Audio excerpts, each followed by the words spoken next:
Hi again, it's day 4. Hopefully you've got everything moving along tickety-boo and you've got things organized in your tote boxes and you're thinking about all those things to get you organized. Let's start with day 4. Share, here we go.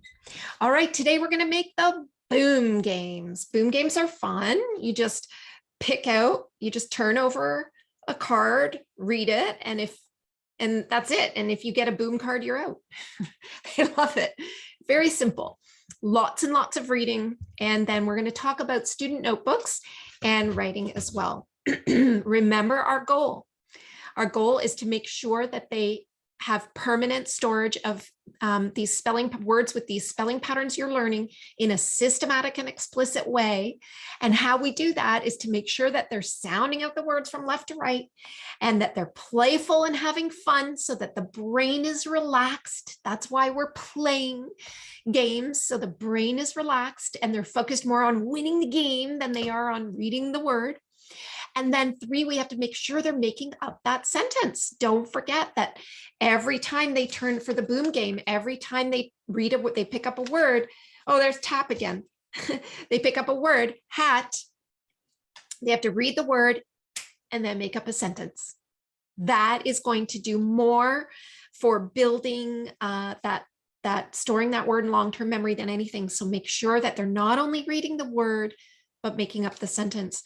And I hope that this is making sense to you. I know that I also wanted to say, I know there are a lot of games and things on Teachers Pay Teachers, and everywhere you can find people who have done bingo games and this and that. But I wanted to make it very clear that you could use those games, but you have to be so careful with words.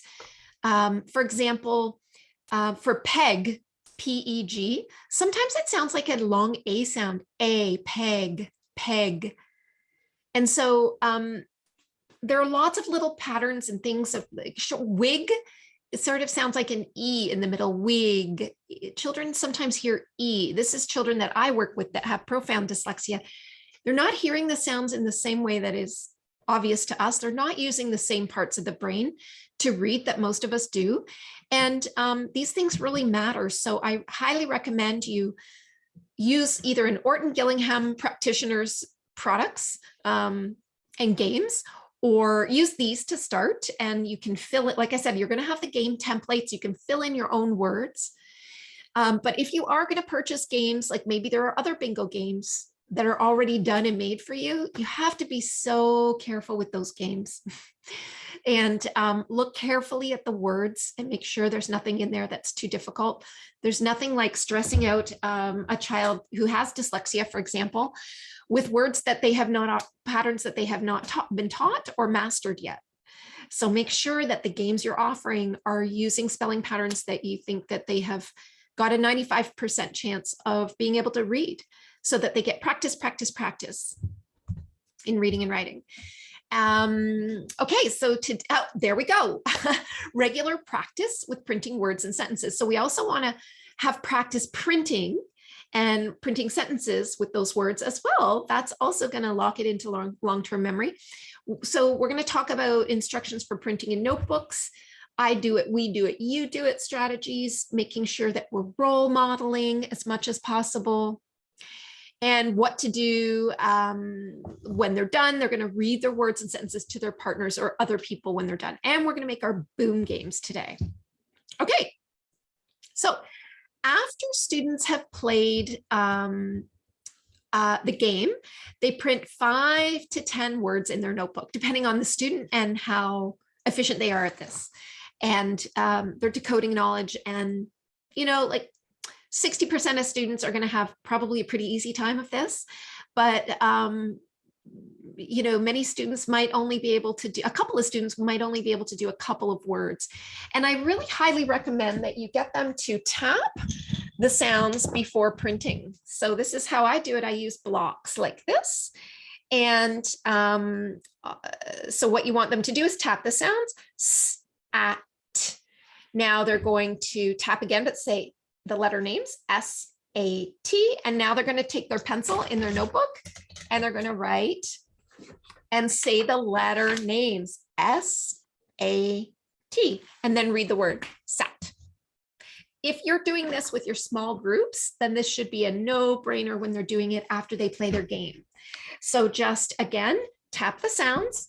You can either tap with bingo chips or poker chips or little cubes or Lego pieces or their fingers. You could go at, well, usually something going from left to right. No, let's do another one. M-A-P, and then they write M-A-P. This all takes a little bit of time to get used to, a couple of weeks even. Some students might have a really hard time tapping those sounds. They might be able to print map from memory, but when they are asked to tap the sounds in map, it's a whole different story. And so that's what our goal is. We want them to be able to, I love the cubes. That's my favorite way to have them tap. They don't have to move them or touch them. They just point. M, and this is where the connection happens. M, they have to remember what sound was there. They might say U, P, but that's not correct. M, A, P. I mean, ideally you do this in small groups, and this should only be done with words they have already practiced with and been taught and have probably 95% success with. Okay, this is not your small group work where you're introducing it for the first time. This is your independent work where they can write their sentences. And then they can print words. So you could do that. And then they could just write 1 or 2 or 3 sentences. And some of those sentences are going to have invented spellings because they're not going to know. If they make up a sentence with my cat ate the map, they might not know how to write 8. So they're going to have some invented spelling, and just tell them to underline the words they know may not be correct, that they didn't know how to spell, because you really want them to be writing things that they know how to write. That all being said, you could also have them do some writing and invented spelling in their journals as well. Make sure they put the date. It's a good exercise to practice using the lines. You'll see the book here that I use is got the middle dashed line in very, very faint, which is helpful. That might be a little hard for some because they don't know. It's ideal if you've got a space in between each line. Anyway, find what you can, and you know, do the best you can, but do some kind of writing with students so that they're taking what they're learning with the game, reading those words and putting it into words and then a sentence. And then maybe after that, they could do invented spelling and do some journal writing. Okay, reading words and sentences to others. So after they complete their printing, they read their words and sentences to their group members, to you, or to another teacher, or the principal, or whoever, maybe a class pet. They can read as long as they're reading their words again. And by the way, when I'm doing this with students, I say, okay, which word has to do with something, has to do with an animal? And then cat. Which word has to do with a chair?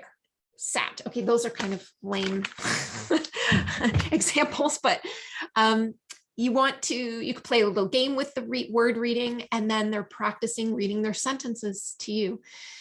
Student notebooks are a great diagnostic tool. Part of the science of reading is that it's diagnostic. It's very informal, but it will tell you a lot.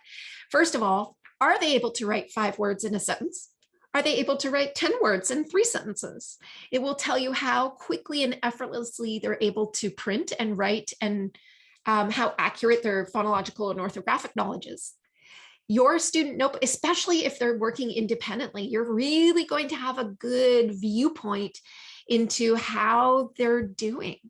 Are they writing cut instead of cat when you know that they're only working on short A and yet they wrote cut? Then they've got that confusion. You might go right into making sure they're playing with the confusion games. So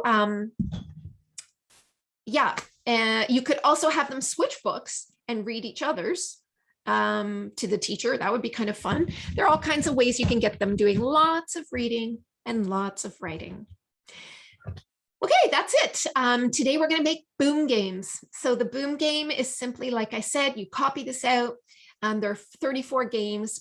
Cut up each individual card. It's a bit of a pain, but you got to cut up each individual card and place in a little binder clip. So these clips are great to just put your cards around. Here are my boom cards.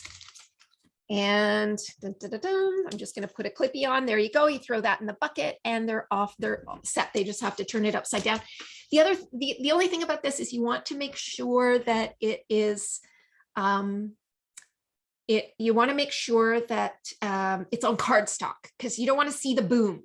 So if it's only on 8.5 by 11 white paper, you're going to maybe see the boom card. The whole idea is that you don't want to get the boom card. Whoever gets the boom card loses the game. So you want to mix up the cards, and make sure that when they're turned over, you can't see where the boom is.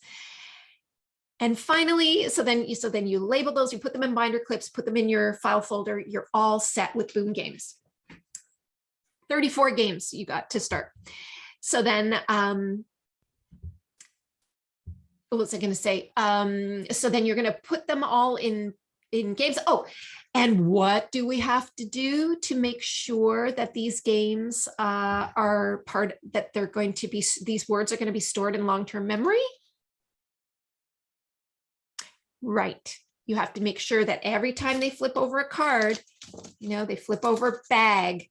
I took the bag from the garbage bag out to the curb. Or you can make it into a crazy sentence. I used the map. I used the map to get lost. That's silly, right? So anytime you can make up a silly sentence, the better. But it has to sort of demonstrate. It can't say, I put the map under the on the leaf. It has to sort of make some kind of sense or be genuinely funny, not just because we also want them to have syntax, right? Proper syntax or order and structure of their sentences. And so that's really important. I have a map, and then you could also ask them to use adjectives. You could talk about that. I have a huge map. I have a map, and then you could get them to use linking words. And I used it to get lost. I have a map, a huge map, but it's covered in mud or whatever. So they're learning to use linking words. They're learning to speak in full and complete sentences. They're learning to use adjectives. They're making sure they have a verb in there and a subject and a predicate in their sentences. So all of that can be done while playing these games. So you flip over, you mix them all up, you flip over a word. If you get boom, you're out, and then they can play the game again if they want, or they can go right into their writing. But making up that sentence is a big deal. It's a part of the game. It's what they will be expected to do. So make sure that they're making up those sentences. And some of them are hard. Bud, gob, sap, it's cud. Those words are good vocabulary words that they can look up, ask about. And this is something, remember, you're going to role model these games with the students first before them playing them on their own. And that's also, so it's not just a matter of like buying a game and throwing it down and wishing them good luck, because you know who's going to get that? The kids who already do well and don't even need it. But to have more equity in the classroom, we really want to slow down, role model, make sure they're making sentences and getting the vocabulary, not just reading a bunch of words. All of these things matter in terms of the science of reading and making sure that we're providing more equitable experiences for all of the students in our classroom, even the ones who have dyslexia or the ones who need some more oral language. And I just think the kids who do have better oral language and good decoding skills, they are just going to be wonderful role models. And remember, for the kids, it's really about playing the game and who's going to win and who's not going to get that boom card. So the pressure's off. The pressure's more on who's going to win the game. Everybody's having fun. Everybody's learning, and everybody's learning how to spell, and they're going in a systematic and cumulative way. So I hope that you're starting to see the patterns here in how to do all these games. And that's it for today. Let me make sure I didn't miss anything. Nope. All right, day 4 out of 6. We have 2 more days to go. Go and make your boom games, and then we'll see you for the next day, day 5. All righty.